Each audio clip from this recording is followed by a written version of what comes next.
আসসালামু আলাইকুম, সবাইকে স্বাগত জানাচ্ছি আমাদের হাতে থাকা সর্বশেষ আন্তর্জাতিক সংবাদে। আপনাদের সাথে আছি আমি আফনান করিম। শুরুতেই সংবাদ শিরোনাম। ত্রিপুরায় বন্যায় নিহত বেড়ে ৩০, ক্ষতিগ্রস্ত ১৭ লক্ষাধিক মানুষ। দিল্লি মুম্বাইয়ে কর্মবিরতি প্রত্যাহার, পশ্চিমবঙ্গের চিকিৎসকরা। পাকিস্তানের পুলিশের গাড়ি লক্ষ্য করে রকেট হামলা, নিহত ১২, শেষ মুহূর্তে পেছালো ইমরান খানের দলের সমাবেশ। ফিলাডেলফি করিডোর নিয়ে ইসরায়েলের নতুন প্রস্তাব, পরবর্তী ৪৮ ঘণ্টা যুদ্ধবিরতি চুক্তির জন্য অত্যন্ত গুরুত্বপূর্ণ। এর চেয়ে মৃত্যুই ভালো, বলছেন পালিয়ে আসা বাসিন্দারা। ইসরায়েলকে নির্মূল করার এখনই সময়, বলছে হামাস। দ্বিপক্ষীয় সহযোগিতা বাড়াতে একমত চীন ও রাশিয়া। বিশ্বে চলমান যুদ্ধ থামাতে আগ্রহী ভারত, বলছেন নরেন্দ্র মোদী।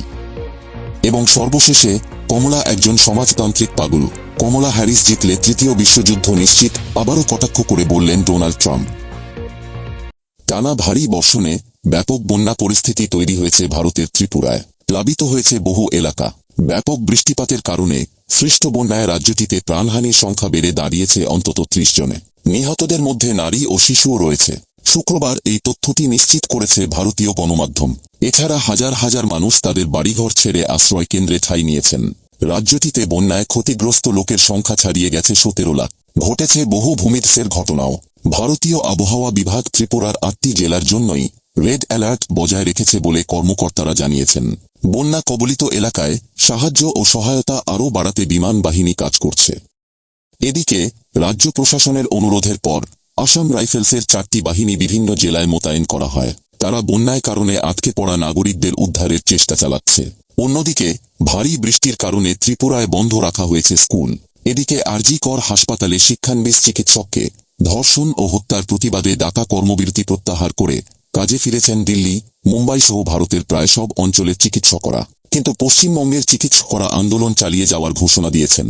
ধর্ষণ ও হত্যার বিচারিক কার্যক্রম শুরু হওয়ায় এবং চিকিৎসকরা অন্যান্য দাবি পূরণের আশ্বাস পাওয়ায় বৃহস্পতিবার কর্মবিরতি তুলে নেওয়ার সিদ্ধান্ত জানিয়েছেন।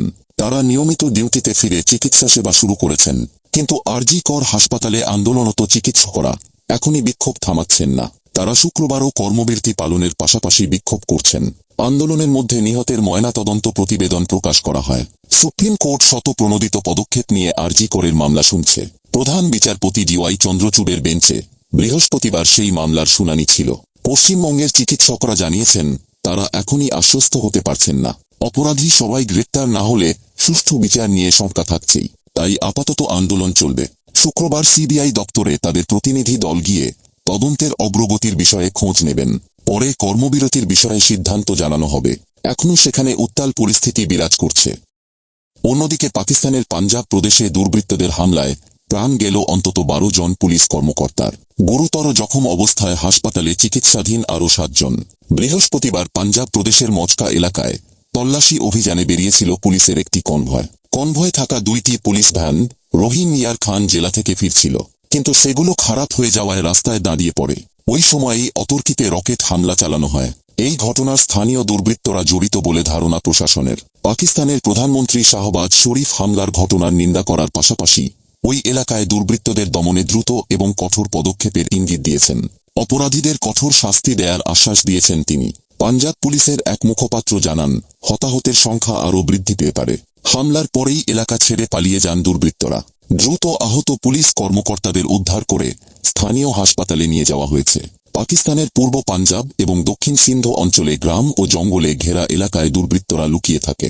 ওই দলের বিরুদ্ধে লুটপাট ডাকাতির অভিযোগ রয়েছে। গত কয়েক বছরে পাকিস্তানের সেনাবাহিনীর বিরুদ্ধে একাধিক হামলার ঘটনা ঘটেছে, কিন্তু একটি হামলায় এতজন পুলিশ কর্মকর্তার মৃত্যু এই প্রথম। প্রসঙ্গত, জেলবন্দি শীর্ষ নেতা ইমরান খানের নির্দেশে বৃহস্পতিবারের সমাবেশ পিছিয়ে দিল পাকিস্তান তেহরিক ইনসাফ পিটিআই। ইমরান খান সহ দলের অন্যান্য নেতাদের ভুয়ো মামলায় ফাঁসানোর অভিযোগে বৃহস্পতিবার বিকেলে রাজধানী শহর ইসলামাবাদে বর্ডস সমাবেশের ডাক দেয় পিটিআই। বাইরে থেকে ইসলামাবাদ শহরে ঢোকার রাস্তা বন্ধ করে দেওয়া হয়। আড়াআড়িভাবে দাঁড় করানো হয় শিপিং কন্টেনার। পাশাপাশি শহরের বড় রাস্তাগুলিতেও প্রবেশে জারি হয় নিষেধাজ্ঞা। বন্ধ রয়েছে শিক্ষা প্রতিষ্ঠানও।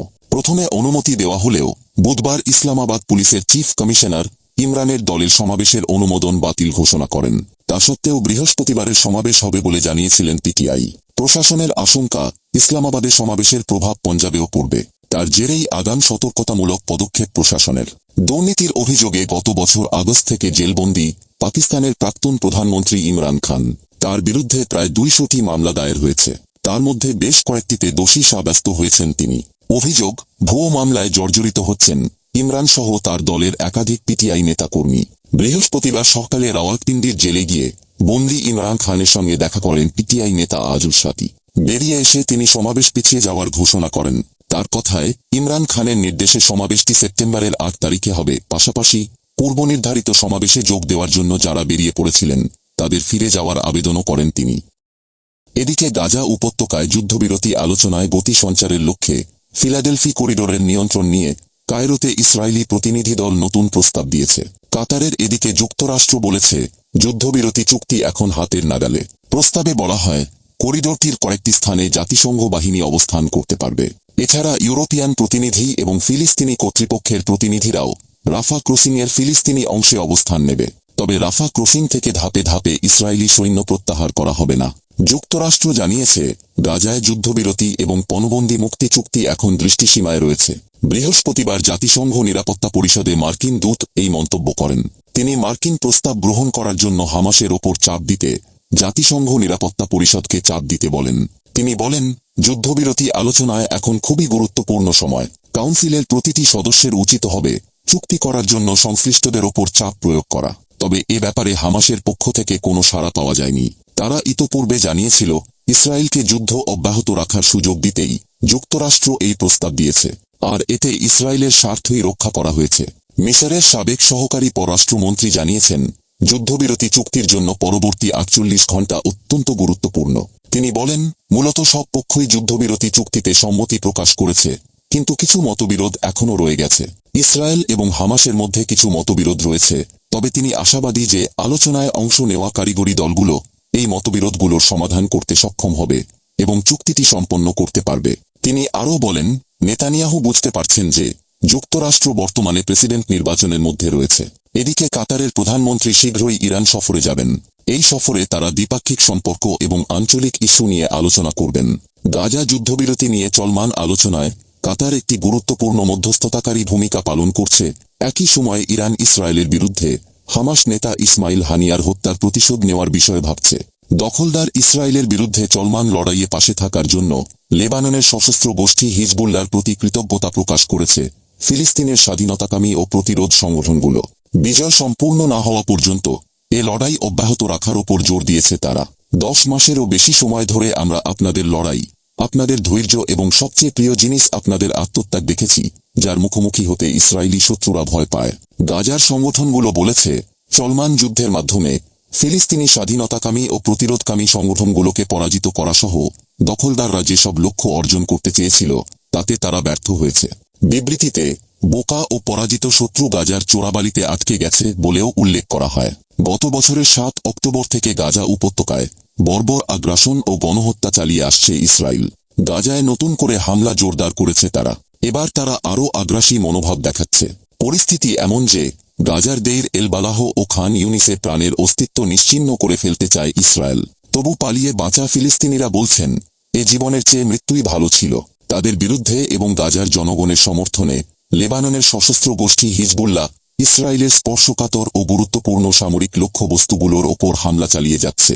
এদিকে উপত্যকা জুড়ে ইসরায়েলি বাহিনীর বিরুদ্ধে প্রতিরোধ অব্যাহত রেখেছে হামাস ও পিআইজে সহ অন্যান্য সংগঠনগুলো। গত জুলাই থেকে হামাস নিধনের নামে ইসরায়েল নতুন করে ওই 2 এলাকায় সামরিক অভিযান শুরু করে। বেনিয়ামিন নেতানিয়াহুর বাহিনীর দাবি, শরণার্থীদের আশ্রয় নেওয়ার আড়ালে হামাস ওই সব এলাকায় ঘাঁটি গেড়েছে।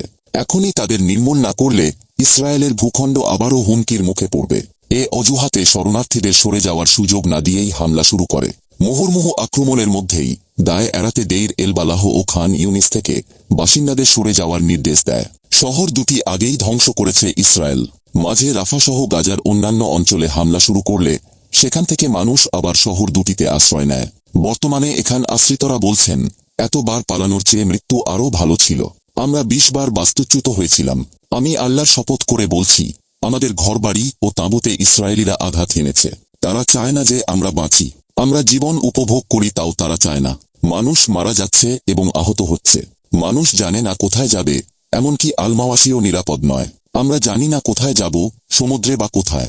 মানবাধিকার কোথায়? মানুষ কোথায়? কোথায় পৃথিবী? আমরা কি শুধু নামের আরবরা কোথায়?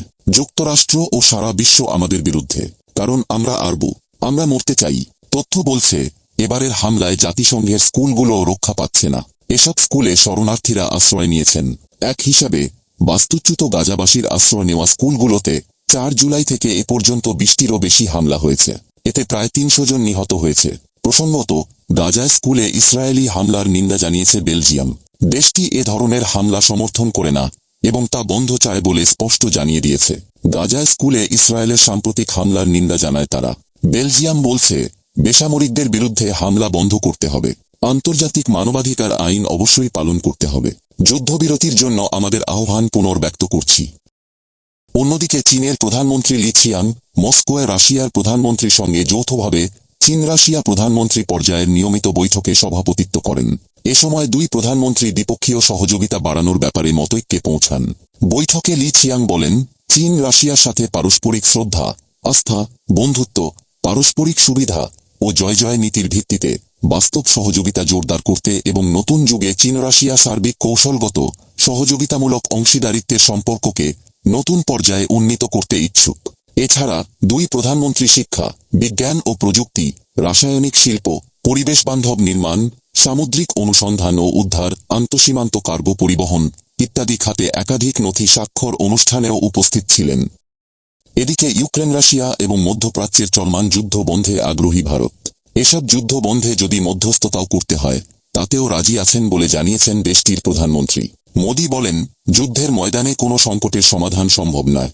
শান্তি প্রতিষ্ঠায় তাই কূটনৈতিক আলোচনা প্রয়োজন। তাই বন্ধু রাষ্ট্রগুলোর সাথে আলোচনার মাধ্যমে এসব সংঘাত বন্ধে যে কোনো সহায়তা করতে রাজি নয়াদিল্লি। তিনি আরও বলেন, ইউক্রেন ও পশ্চিম এশিয়ার পরিস্থিতি আমাদের সবার জন্যই উদ্বেগের। যে কোনো সংঘাতে নিরীহ মানুষের প্রাণহানি মানবতার জন্য সবচেয়ে বড় চ্যালেঞ্জ। তাই আমরা শান্তি ও স্থিতিশীলতা প্রতিষ্ঠার জন্য সংলাপ ও কূটনীতিকে প্রচেষ্টাকে সমর্থন করি। অন্যদিকে সাবেক মার্কিন প্রেসিডেন্ট ও রিপাবলিকান প্রার্থী ডোনাল্ড ট্রাম্প তার প্রতিদ্বন্দ্বী ডেমোক্রেটিক প্রার্থী কমলা হ্যারিসের অভিবাসন ও সীমান্ত নীতির সমালোচনা করেছেন। ট্রাম্পের দাবি, কমলা বিজয়ী হলে তৃতীয় বিশ্বযুদ্ধ নিশ্চিত। বুধবার 2 আগস্ট উত্তর ক্যারোলিনার অ্যাশেবোরোতে এক নির্বাচনী সমাবেশে এ সমালোচনা করেন। নির্বাচনী সমাবেশে বক্তব্য দেওয়ার সময় ট্রাম্পকে গুলি করা হয়। গুলি ট্রাম্পের কানে লাগে। এরপর খোলা জায়গায় এটি তার প্রথম সমাবেশ। তবে এ সমাবেশে তিনি জনসাধারণের কাছাকাছি আসেননি। ট্রাম্প বুলেট প্রুফ কাচের পেছনে দাঁড়িয়ে সমর্থকদের উদ্দেশ্যে ভাষণ দেন। ডোনাল্ড ট্রাম্প বলেন, কমলা হ্যারিস আমাদের দেশকে ধ্বংস করবেন। যেভাবে তিনি সান ফ্রান্সিসকোকে ধ্বংস করেছিলেন, ঠিক তেমনি তিনি ক্যালিফোর্নিয়াকে ধ্বংস করেছেন। তিনি বলেন, যদি কমরেড কমলা প্রেসিডেন্ট নির্বাচনে জয়ী হন, তাহলে তৃতীয় বিশ্বযুদ্ধ কার্যত নিশ্চিত। তিনি যা কিছু স্পর্শ করেন, সেসব কিছু ধ্বংস করে দেন। তিনি সান ফ্রান্সিসকোতে জেলা অ্যাটর্নি ছিলেন। জায়গাটা নরকে গিয়েছিল। তারপর তিনি ক্যালিফোর্নিয়া রাজ্যের অ্যাটর্নি জেনারেল হলেন। সেই জায়গাটাও পরিণত হল। এবার তিনি গোটা যুক্তরাষ্ট্রকেই এমন অবস্থায় ফেলতে যাচ্ছেন। বর্তমানে রিপাবলিকান ডেমোক্র্যাট প্রার্থীদের বাগযুদ্ধে উত্তপ্ত যুক্তরাষ্ট্রের প্রেসিডেন্ট নির্বাচনের প্রচার। নির্বাচনী সমাবেশে প্রতিদ্বন্দ্বী কমলা হ্যারিসকে প্রতিনিয়ত কটাক্ষ করে আসছেন ট্রাম্প। এমনকি কমলাকে সমাজতান্ত্রিক পাগল বলেও কটাক্ষ করেন ডোনাল্ড ট্রাম্প। এছাড়া তিনি মনে করেন, বাইডেনের চেয়ে কমলাকে হারানো সহজ হবে।